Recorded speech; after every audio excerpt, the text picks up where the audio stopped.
मुझसे तू कभी भी अपना मुंह नहीं मोड़ना और किसी कोशिश से नाता नहीं जोड़ना। दूसरों की चाहत में हो करके पागल, दूसरों की चाहत में हो करके पागल, इस नाजुक से दिल को कभी नहीं तोड़ना।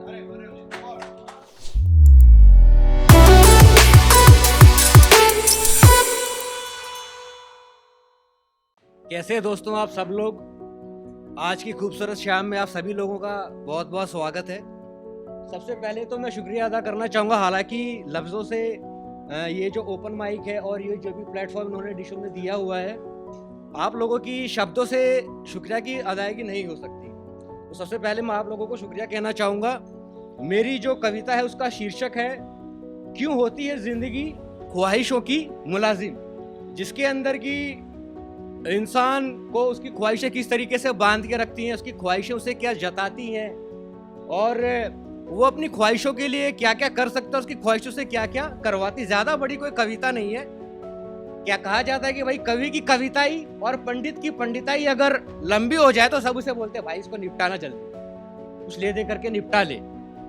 तो मेरी कविता दोस्तों कुछ इस प्रकार है।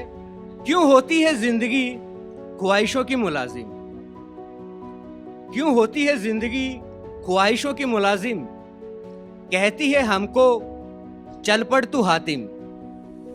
क्यों होती है जिंदगी ख्वाहिशों की मुलाजिम, कहती है हमको चल पड़ तू हातिम।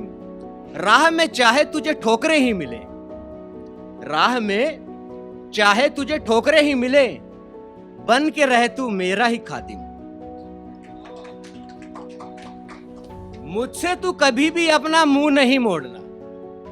ख्वाहिश है ना, जो हमारी ख्वाहिशें हैं, जब भी हम इधर उधर भटकते तो वो अपनी ख्वाहिश हमें ही अपनी ख्वाहिश जताती है कि मुझसे तू कभी भी अपना मुंह नहीं मोड़ना, मुझसे तू कभी भी अपना मुंह नहीं मोड़ना और किसी कोशिश से नाता नहीं जोड़ना।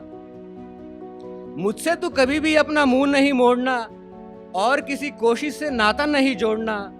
दूसरों की चाहत में हो करके पागल, दूसरों की चाहत में हो करके पागल, इस नाजुक से दिल को कभी नहीं तोड़ना।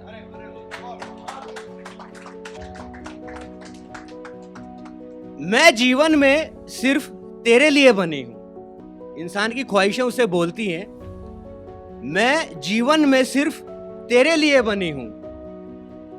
दिल से पूछ, मैं तुझसे भी ज्यादा धनी हूं। धनी का अर्थ आप लोग समझते होंगे, यानी कि अमीर, रिच। मैं जीवन में सिर्फ तेरे लिए बनी हूं। अपने दिल से पूछ, मैं तुझसे भी ज्यादा धनी हूं। मेरे लिए ही तू फिरता है पागल सा, मेरे लिए ही तू फिरता है पागल सा, और तेरे ही दिल की छलनी में मैं 100 बार छनी हूं। हालांकि इंसान को ख्वाहिशों का हर बार एक अलग मंजर देखने को मिलता है, तो अपनी ख्वाहिशों को हमेशा प्योरीफाई करता रहता है, वो छानता रहता है, अब ये अब ये अब ये। तो आखिरी जो अंतरा है उसके साथ मैं कविता का अंत करना चाहूंगा। आखिरी अंतरे में, जैसे आपने छोटा बच्चा देखा होगा, वो कई बार ख्वाहिशें करता है। छोटे बच्चे की आप ख्वाहिशों को देखोगे, उसकी जो ख्वाहिशें होती है बहुत ही जिद्दी किस्म की होती है। तो ये हर किसी के ऊपर उतना ही लागू होता है कि मुझे जो पाले, मुझे जो पाले तो तू सब भूल जाए। आप बच्चे को कुछ अगर उसकी मांगी हुई चीज अगर आप बच्चे को दे दोगे तो बच्चा बिल्कुल उसके अंदर लिप्त हो जाता है, वो भूल जाता है पूरी दुनिया को। मुझे जो पाले तो तू सब भूल जाए, तेरा हर एक मंजर मुझ में घुल जाए। मुझे जो पाले तो तू सब भूल जाए, तेरा हर एक मंजर मुझ में घुल जाए, और मैं जो तुझे एक इशारा भी कर दूं, मेरे लिए तो तू 100 फंदे झूल जाए, 100 फंदे झूल जाए, 100 फंदे झूल जाए। Thank you.